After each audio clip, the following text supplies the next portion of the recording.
Right, you're going to want to get your pan nice and hot, and then you're going to want to dash in your onions. Then, your mushrooms. You want to stir them through until they're brown and cooked. Right, now they're brown and cooked, what you want to do, dash in some tomatoes, chopped tomato, only a bit of tomato puree, stir that in.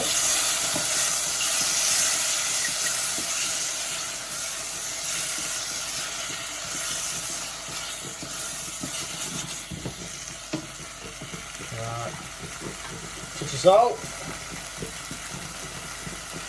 Then your curry powder.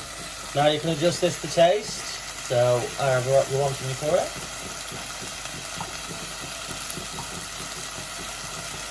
Then stir it.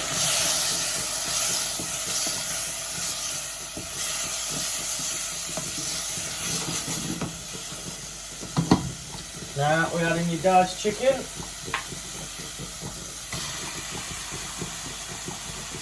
And then we'll cook that through until it's cooked. Right, as you can see guys, it's been about 15 minutes and the chicken's cooked. So what we're going to do is we're just going to add in some double cream.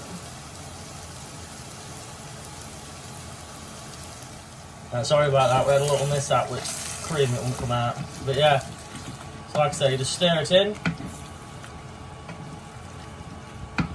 Nice and melted. And again, for colour, like I said, I've said a bit more curry powder because it's a bit on the pale side.